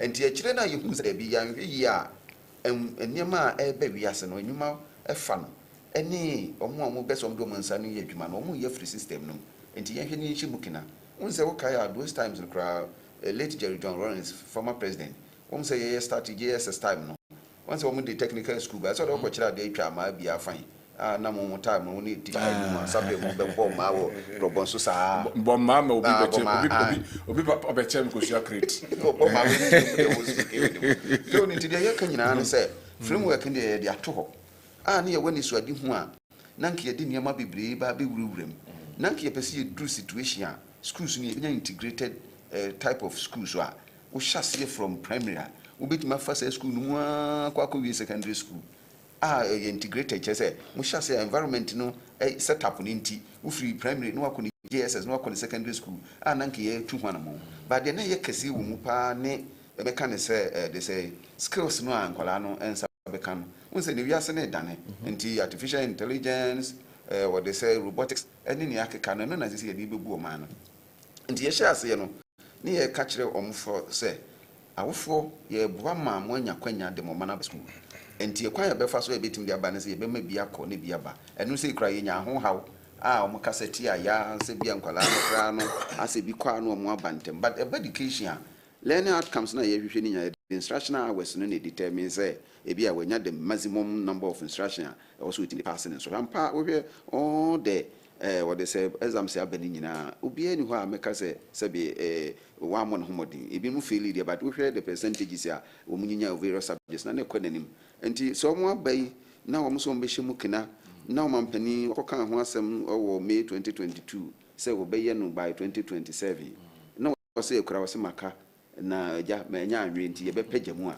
sabre wo mu ni campaign mu ti do mo ka bia we want to see the action plan and yeah vision bi because the framework has been set blueprint no ewo ho say ye TVET ye what they say STEM education ye nim say double track no so amakwala na nya kwanye ko schools ni bia ebra duru say wo say yetimi ebiem na ebi so ko wo manim un say time bi eduru ya mampani da akofo start say ye adopt schools no ye nya model schools and existing schools no nka ye expand no nanka instead say bia ye be sisi adan foforo no bia e wa nkwala ne pe no because any point in time bia we jan kwala say munko school no one two schools they say prempe no opokwara everybody will prefer to choose opokwara but essence bia access ni ho na say accommodation ni classrooms nti wentimi nko no na wakoda ba bia ono na ninya da enye ho enti se base ehu ni say existing schools ni betima si ni ya hye mukina na ya ma infrastructure no aye befitting na obi atimi anya the resources so mu hia de asuade a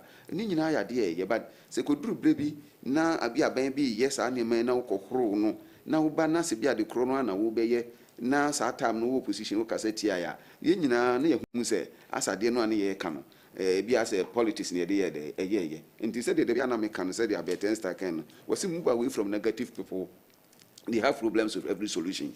We are one of the solutions they buy ni ye nim se ya nye ni se ya enkwala no dodo no antimi nye de enko ye questions ani ye busa ne se eduru ho no ye se ye pa access no ho aba na enko na ho aba na entrefi so without the double track no nka bibiri ho anko mu ntimi nko se no so ye no progressive no kra no se wo so we nko ho aba na entrefi se na ke ye use only the pass mark se mo pass no nko na enko many of them no ba na nke ni baby o mo wie e beko and the foundation of life education wo hwe wo man bia ne fapem no enwomasua wo yifiri mu anya de enye yie bibia ye bia ne so bi kura ye fitani na wo ko magazine no wie school wo hwe na dwuma wo hu se eso ni wo ma ye fu mu adwuman bebre wo ha wo hu se wo ampa sebe store no kura no wo betena intina education no da bia ye ka ho asem the two modes of education for job, education for knowledge.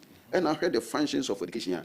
Ya doing nyina kwa akosi the economic function of education.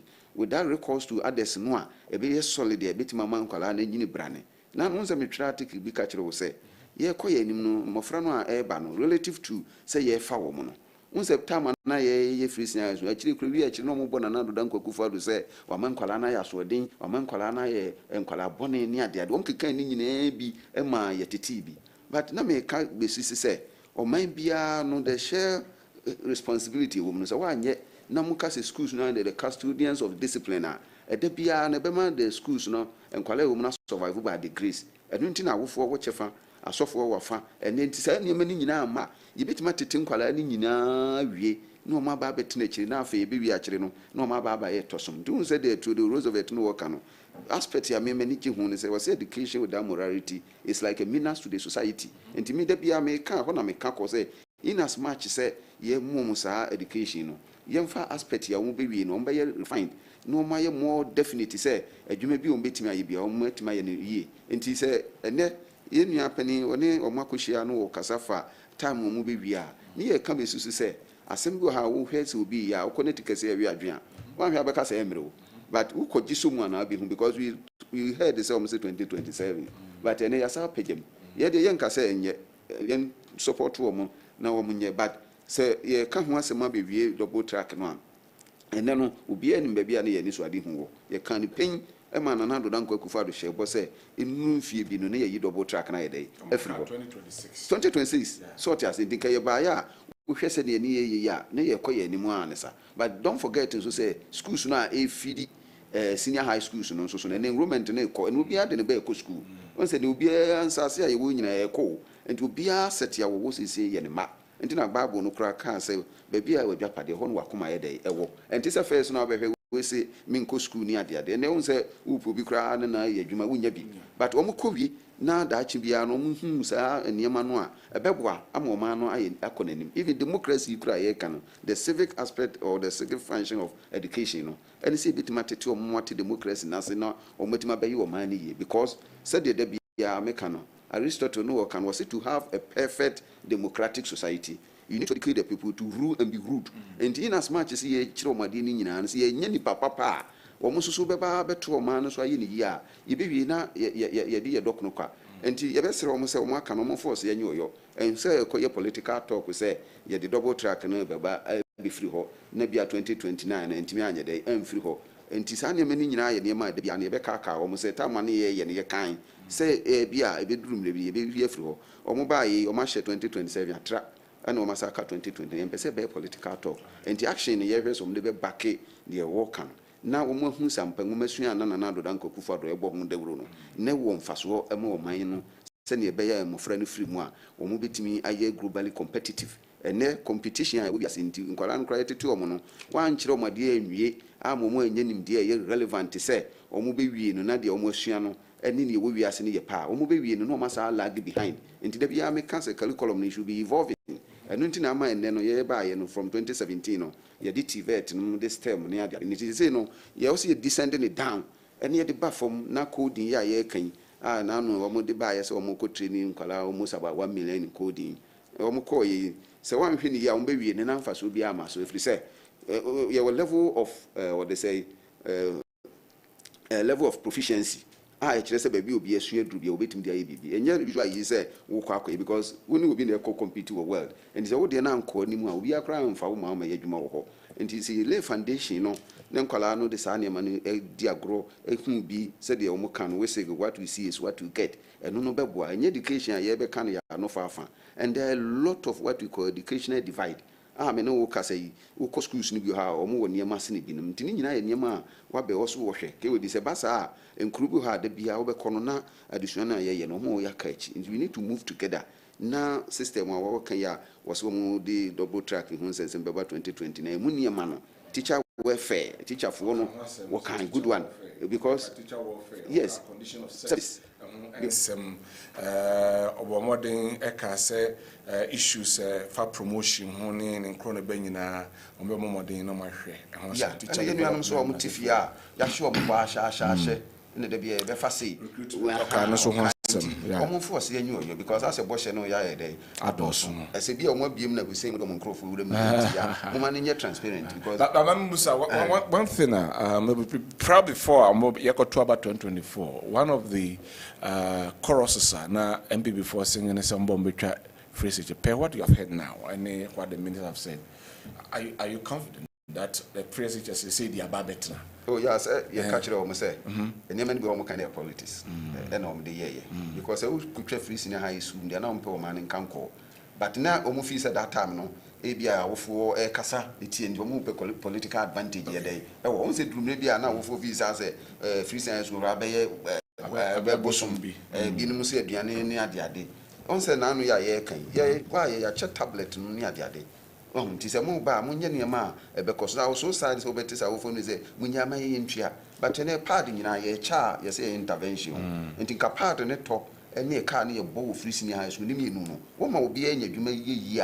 Obeti matopad ni biana meboa entini nyina ye say de ye ne kase ye be mu bia nya kwanya na resources so a omo be hia no especially teachers ne side no maka ko me nua ne wo mo say ye ka bi ma wo mo da bia omo complain me be me hu de kasafa teacher recruitment yi hu say omo so omo be fa numbers bi but da bia obeti no na ya kan na ya nya nti me nua pani honorable one de onim say ye nyina no ye boni chidom say obetimi akọ nanim nti mesre say de waka bia wo mananya de emre na teacher accommodation matizo wo mse wo mu besisi adan da bia no and si ba wo be hye sa abo no but e ba emem enti ye hwese sa na na wo ka no wo betimi aye ye ba no ma ye duru ba bia e beto aso aban a wo mpese aban obeto so be konanim na bia wo pese wo bre na wo bre because ba bia be ye duru bia ye ba beto aso ye me ye so wo de no a omo ba omo se we de nye policy nti yenya ba bia ya duru na omo se omo mpese omo ba be de omo be ba beto aso amemo ne continuous so atiase nti ni nyina ye niam ka wodi meka ne se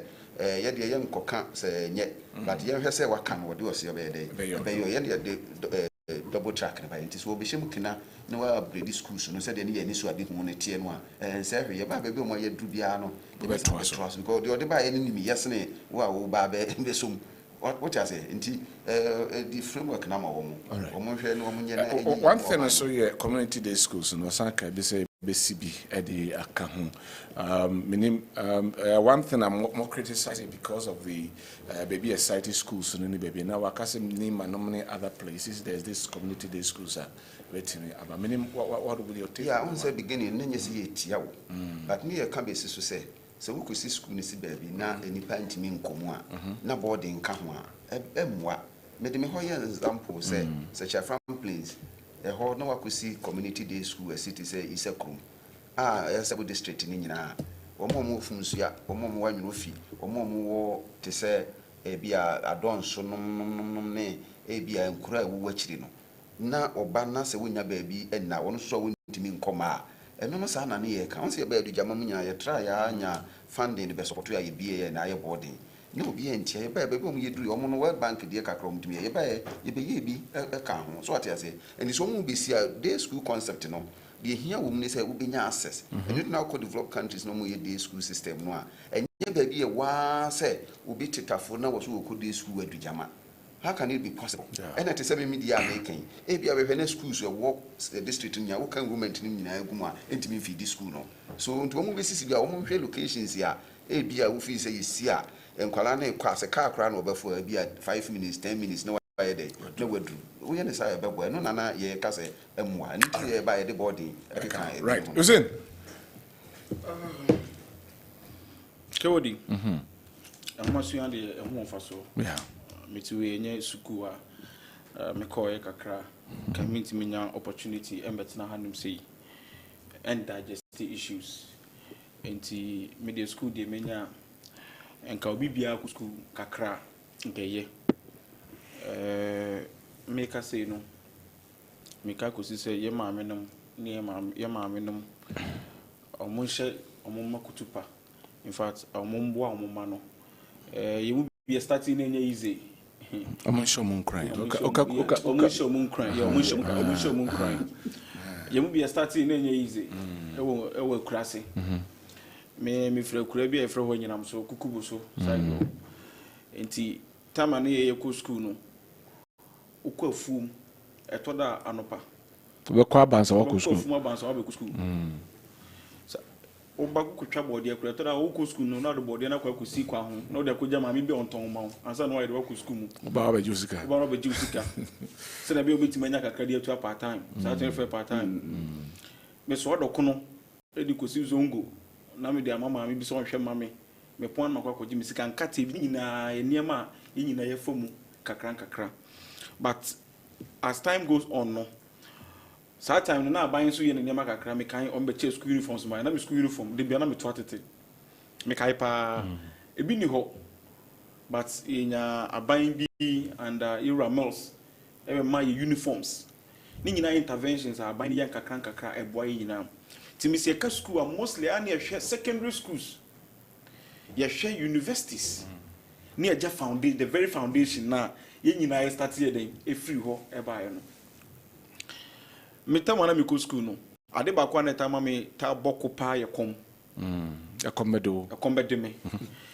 Nana and Kafubi were side. In fact, me could be anchor. I mean, can I not come to dimu? And me me could dimble school me ever me because of your committee. And to me, was a maybe so dreamy. I say, be a dear bar, ye me and dear my yanka crankakra. Tis our time no, would delay a babrita, delay what you would be and what did it in any night, say him crying, and me about school. By ye, never be brave or honoma. And also so, it's me ma school no kono crano, and ye a kono. Because we should do a system nese corner and what make us say no. Na me bo Ira John Dramani Mama Nabaso. Okay, I say in fact, and Pabo in our chromochemers emanate in so at the basic level.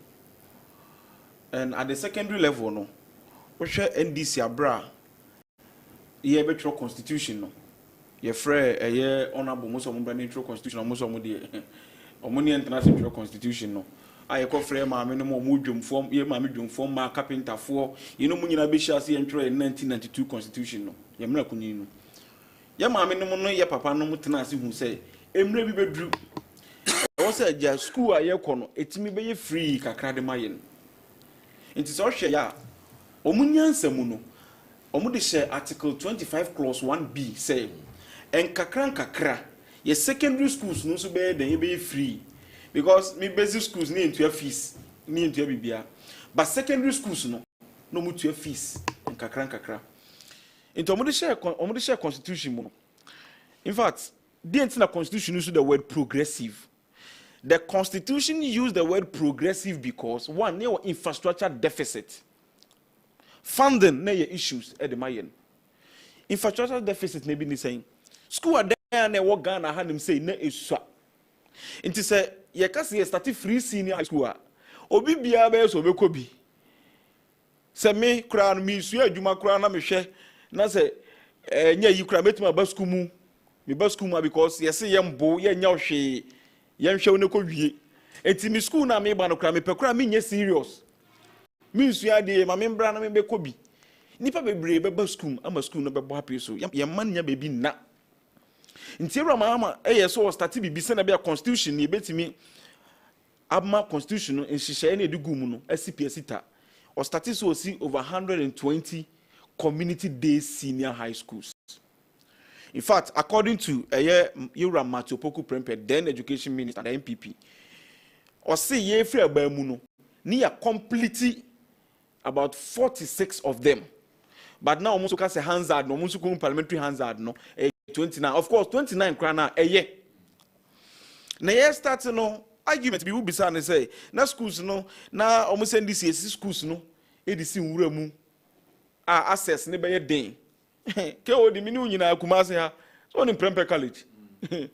Baby na Prempe College si pa no. Se na e ka jo se na Nchiko Prempe College anka wonko. Meba. Enka wonko. Me ka bi si asem so. Enka wonko. But and the Prempe College wa hinfa e wo kuro finfin me call school me geography kakra minimum settlement layout some person ma be developer there are certain things you can even in fact administrations be okro betimi de akọ ho be to plot ho no mo sisi adan na wa bie but you see community days in high schools no ye be provide buses so kai sa na mani nyina na buses na convey ye money bi mu e do ma ko school mu ho na me nuane me MPP fo abufu na mo ka se wura ma kosi asi wura mo kosi asi wura no say hey na cheso mu nuane die de ma nananom ahemfofo nananom because ye wura mahama on bese ne nko adoba wura so kwa kosi community days na high school asu adoba wura baabi abra ye nananom ma na asase se sisi hama ye say dem cannot just say ye wura mahama anya ne pe asase ne wo wura na be kire se sisi hama me sat MPP fo anwene ne nyina hu no mo kasa na etia nananom etia ye wura mahama timi wie bi. In fact, progressive free senior high school mama e launch yansa no free abamu. E wo ekunfi mi kai pa ekunfi. Tama okwa bie ekunfi community day senior high school. E na obie progressive free senior high school. And crab about 320,000. In fact, meka omo aye benefiting hu ni bi. Me mentua fees na me day student. In fact, I started with day students for no so. Me baby we school, me school fees na 5 Ghana cedis. In fact, omo ankasa budget statement 2018 budget statement and economic policy. Omo state omo say yewura mahame free abamu no. Oja omo ka 25 million cedis efa free senior high school ho. Enti se ka yan start here senke nja ho kanto. Enti ya de a ope framework na the framework near the two ho. Bisa say funding no dey na no mo dey for free senior high school. Na mo the oil ska. Maybe na oil ska. Oil is also no me no ka say ye international market price e fluctuate. It is a oil price no drop here automatically e be affect free senior high school. And into oil price no come from ye man nuane kura ye man benya no say okay. Ye ma me no mo kasa ye man no munya nuane ni. Na nkura so camera didi abayatem say ekom de ekosu nie ni nyina achi na omo akapi get fund na ye de buy say be boa ma sa students or how name omo kom nyina infrastructures bibia be boa no na omo akapi so ye meka so ma akapi so me pa kire say ye mfa ne say sika be kom ye 200 million na omo si da bi o say do 150 million na ye 50 million na kan ye be kwa e bibi foforo ba mo so mu nim say education no I was say invest wo mu yie. Ye buy ye no. In fact, almost on buy na no say oh, Era Mahama start progress we dey say this free aba. Free ni buy ye no. Dey be amitera kena Japan video bi. O say free senior high school, say free senior high school. Free senior high school. Ma me force say akura ne ba eko school. Oko school 2, oko school 1 month or better na fear 3 months. Now what your classes no month be with me to 2,000 Ghana cedis. And to what na fear 3 months now. I will find be so much 6,000 Ghana cedis. As my make me, I will find be brave me. Into na or how I wo. Enti abo aporo no within MPP for na nkasa no. Also no mo come internal elections no. You can Japan criticize the policy no. Obeka say there be see betima in ABCD within no NDC for ye ne started progressive free senior high school. Ye ka se e ba ye be hye mu Kenyan. Ona bo mu ka che se Ura Muhammad e o da bi obatin tonto betwam. Ye ka se Ghana for se ba ye ntwam o. Ye nim kwa e be fa so aboa a hye free senior high school mu Kenyan. And then me no ka se ba ye twam. Ye ntwam. And the free senior high school has come to stay. Sika NDC aban ye di Ura free senior high school mu 2025 nko ano. E so che sika MPP4 e di Ura free senior high school mu. Ye nya sika ni free hefa. Get fund now or more capping no. Ya on copy get fund. And the proceed now ye nya bros no. Ebi and na ye man who to no. And then when was the last time what you say across so cameras in the say school way aduane ni school way mu headmaster ka say aduane ni school way mu enti ye ma e come na dey ye ma. When was the last time? Way eye obi a se bi mpreduasa so odwene ye papa ye ma amenom ye papa no mbre ho edwene ye ma ho e no betimi aya ma sansakra we nyina eden aba feeding ye ba e feeding na once the 50 pesos ye dey call 8 cedis do minim say aban ni gusu se na be ya ye betum e dey call animu kakra special living feeding special school feeding ye tumu from 8 Ghana cedis e dey call 15 Ghana cedis ye ba dey ayi binu no. Okay, now we're close to 2 million Ghana for a more basic schools. No money kunyat na so mutana form. Okay, pa. In fact, I do watch it by 2023. I be catch the yen. And then me no can say, o share a dex in ya procure 399,000 dexes. In fact, ya teacher 226,000 dexes. The ama ya man so send me many baby iden atena. Ye gusu aye ye send be ya omo ho beto mo. Aban papa no. Me no can say ye mano when we secondary school ya ucha so beka so beko senior high school before se me ba ho no okay say omoto pass questions e de man kra no e ma sa afi no enkra na even say omo no mo SHS2 no ehun so mu seniors ni nya pass questions no mu ye den omu twaye ye pass questions no mu twaye enti nkra na kwa twere no e no mo be so camera si o manim say o yi say the am kira yes yesu an ekọ yanto e man kra no bi di abanya tem na ya reho sem se wa hu videos ni bi e man kra no kra ye ka se ma bi kra ntwero bc wasi later na ira akofo do ba mu e na enkra no kọ twero ye By a buy and you see a mouth says to pass question way by hook or crook. And I said the pass question bro can pages way can we end up wow there be the patches the MPP time no only pass question about mo catch up so mo read specific areas pen kwa no mo ye video no said the mo kira yes ye nsua no anto no mo di aban atem per video no so to be frank I want to come in because I'm talking about the video. I'm not talking about my personal opinion. Don't cast a video now. Yes, because video. Yes. I'm not talking about my personal opinion. Based on what the Nkwalane Kaya, how many Nkwalane Kaya has him no? Oh, how many Nkwalane Kaya has him no?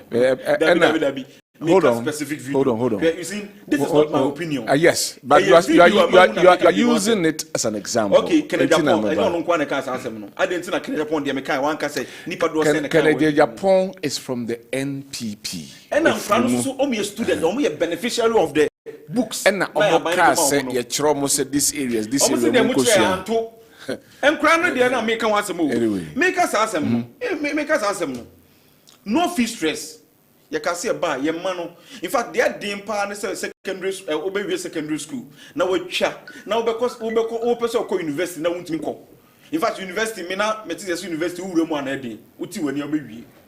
You remember say that you no fee stress beba. Now your first year in academic fees no. Obetua e de ama your man. And then me no can say and crack 370,000 and are benefited from no fee stress. Persons with disability yem papa no yen nuanom a se bi mpredua se o madi dem yewura mahama nne omo kọ university free mini bebre omo ke university omo benefit from sadi we nyina when you can say aban papa opeso obi anya access ohwa ye ba mu no education sector no in fact menu no me ntra no me say omba omo anya bibi. Government goes, government comes. They did something. They did a lot. But one thing I made me can say, NDC are buying. You buy.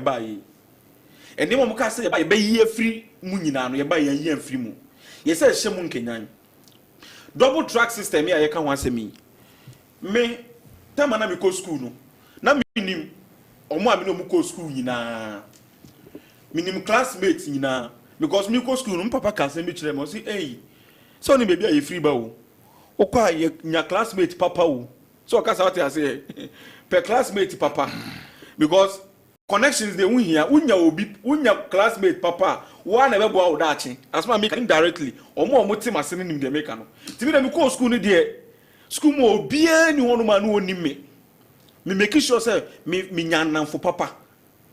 But na yemanu ko school in fact oni akra ni nyina akra no mo same class o but onimu no how because we ko tema we be ko no we be ba na we su ko same class no make same level onimu no same level yes to say level nyina science blog science blog no dan science blog no on say me say na science blog and I'm a science blog near what geography and ifo. It's me science for ni nyina omo wo ni nyina. But eneno say obi o ho neno enya de obehu omu nyina because we ba time we akon na we so ide level 100 me bamba dabi mahu be ode fan level 100 for level 100 for level 200 enya baby a wo de fan level 100 for level 200 o kan sad me ba how can nkwala na wo the same class they don't know.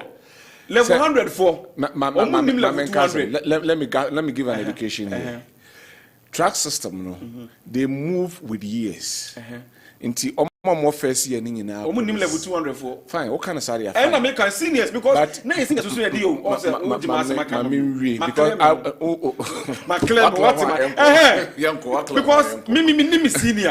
me senior, me. But sometimes the whole crowd better differ because rotate. Oh yes. Hold on. Rotate. I just want to wait for him. Sometimes from one for sometimes. Yes. Oh, hold on. Sometimes from one for beba. O ma be share from 3-4. Yes, sometimes omo be share. By now me senior be now dey be an kono okusua de. On the chem ade. By that time this time around no. Who senior na dey be obekono okusua. Sana make kai dey amana kwa kusi. Enti enne ye ba ye no. Ye say So see, I'm no saying 30 schools you upgraded from C to B, 20 schools you upgraded from B to A, and you kakra. I also upgrading because school be on ma. Okasa obakura nkwa. What school is so you are sure by 2029 definitely the double track will be a thing of the past. In fact, you are John Mama on one thing to so and some fun 2029 double track will be no more. You are Mahama one case obey no fee stress. Okay, 2027. Me mama one case obey no fee stress. Okay. Good. No fee stress why answer one year. Why? Oka so obey 2027 no. E ya ban a ono ne Ghana for no ekasa. Oba mi kura ono mbeka nkyere mu sisei. Na anya ba oba e no se oh, sesi ai ni manya bibi sei. Because if you say then I will start abrabo na e na hu die ewo mu. Maybe start that question based on the upgrading of the grade C schools to grade B schools, 30 of them. Yeah. You say how many grade C schools in here? How many grade B schools in here? So upgraded 20 and now 30. Can you take the backlog in the can say see in print the yet me aye you go so aye upgrade no and you say we transfer the school now you say you infrastructures bi wo hono ma wo sa wo ye den wo di komu ni ma bi wo sa wo ye eno no ne ma ye gu so aye ne nkakra se na bi ye benya uniform ye benya schools ni bebre na ye betimi aye den ade o ma de akọ animu na abo ye nyina na fesima me na honorable schools na ye ka se you see me ka che Ghana ni bia honorable minim university owie ye but me ka che Ghana ni bia wo ye wura kwa me nkroma free ho a university se wo Ghana ha ye ko school colonial time school pong universities e woga na yenyina ye kɔ no enye ndc a ne enye ndc a ende na enye MPP enye ndc ne ye okay University of Mibamba Development Studies yes oko UHAS oko environment so what you say these are some of the universities are ye buy say training colleges NDC see more MPP yes in fact the last time I meet say na health minister all my events accountability series oh yeah and all some of the nursing colleges and this see and I'm say hey then obviously university amwako honorable make say be oko era NDC school ekoye but mo buy university no ka so mo university mo say ala mo akotira akomadan so ni mo be graduate wo mu thank you be auto admission wo mu thank you very much ya dwene mo ho from basic all right to tertiary honorable rebuttal kakra na for yanko yeah Obeka University University dey say population grow na yesi enya hwe but we dey so ban so na university dey nyini se omo te omo ho a yetimi ete omo mo be ye autonomous ana meboa and I will my autonomy and so near my also the come and some autonomy. Samstead, when say first now, my changes and an appeaminka and fantasy the back. So you say, well, more and you're not changing up wasted. Wasted, yeah. Yeah, Ghana Communication Technology University, Ghana Communication. First, no, Sami Kwesai and Ministry of Communication. Ninano, I didn't know. University of Education, Winnipeg. So you can't say, now, oh, Yako Cancer say. Investis musi and no ano no de here any say ba emunia manu a bit maboa no ene ye ho adwuma mama hwe we no say stress free no nipa 317,000 students what share minimum do freshers so minimum do fa universities e wa o de yanke kam mom what I mean can numbers say we numbers e for universities first years na mum 317,000 Momo saka mo de no mo saka enti de me pese me kire de say wo kaso mo aye na say you free no bi e ko bi kra apply o mo kra o mo ntia de nka enu ti ne ba e na student loan trust ade ye consider kese pa na say wo benya guarantor me say me ko pe bi sa time police ni bi o sama me na wo say me ko panic me ko fa me na e ma no be gina no be sama de be ye nhihye e ma no so ba be boae enti enu nyina ye nhihye ni bia is an intervention a wo bitima ye na obi o pe na enu kra na voluntary but we have said we can free no be an apply you we have said na wo kan wo pa no wo kwa akoye wo kwa akokoji we kwa akoji oni say do level 200 wonya sika kra mfa nto aso enti enye say wo ye ya no wawie ye can say disability ne ba be dada so ti ase enti ni nyina ye niam ye kan he wo ka school fees ho asem time na wo mo say ye progressive no sika no de boka ye 38 Ghana cedi per child per term 38 Ghana check and see 2015 academic year 2016 15-16 38 Ghana cedi and I'm the bonkola no bra Nti ye kase obi aba be faka we nyina and I mean say yi buy no or they say you buy Saska service a day inflation one of the items I know say cost by 7.2% a year secondary education into that na hana catch or say or for no what or near my tua for more KWD a boom come be bring emphasis on Mubeka even last admissions when nipa bread and sana omunya admission nti so ko ka say school fees ayefo who want to ma awofo no omutua no nenim bra what's the school fees ayefo what's the stress free I know first year that is also mutua oba secondary school what can be can say and then no near maybe ho free ha awofo akoma dey aha wo and I me kire say na no statistical service do more inflation statistics by education kwan senior high school should do by 7.2%. And then I'm going to shoot. We ma wo for near ma wo mototo. School we move from grade to grade ya. And your dean kekese DANKWAH do say any e resources any facility e wo. Enti 20 year mo kan dey na asesa wo ha e bia me fi say mo dey resources be different akwa as against schools be a level be I fi say e wo for. Enti nkrata so ade no dey obeka na reality ni ho a wo mo ade no wo nya ho mfa so ni ni bra wo mo ye dey. All right. Enti listen mama ti osusu briefly na for your fancy fancy you briefly you two amanyofo ameka ho bi yin na etu ye fo yanamo na yes ye dey betu no yenhwe yie because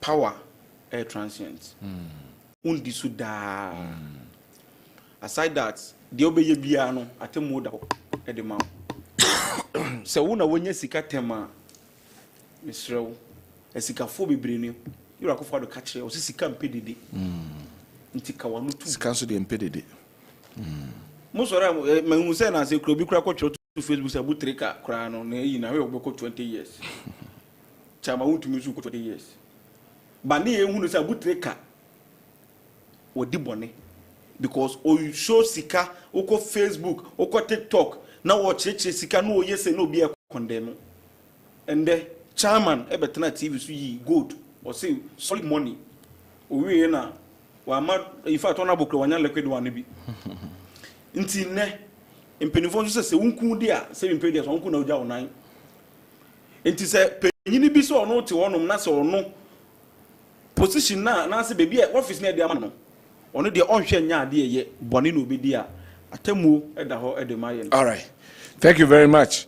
So the my main wishing in Kalabi birthdays Niesta who was such a family and your birthday. Okay. Menu Jimmy Boachi and then so no in the birthday Jimmy Michao. Okay. Na Michao for prepare work on micro. Gideon so Makala Bomichidomwa Minenam also Michan Pa Guami. We free consuence in Ebay. You call it to my big dressing. All right. Watching the crime at Wakoma. Apart from 2016. I sent you 10 years. 10 years. Wow. My call first time, that was 1996.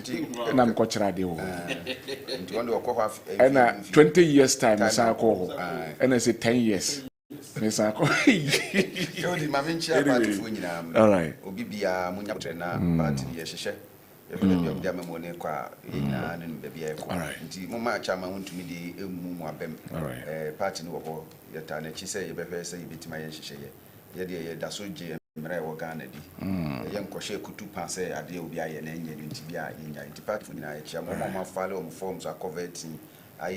balloting na ye mobile trinkwa o ma ye campaign no nyihwam na nya dia ye campaign wi a na ye to aba betimi no yonko adi nkomo shouldn't create scars. All right.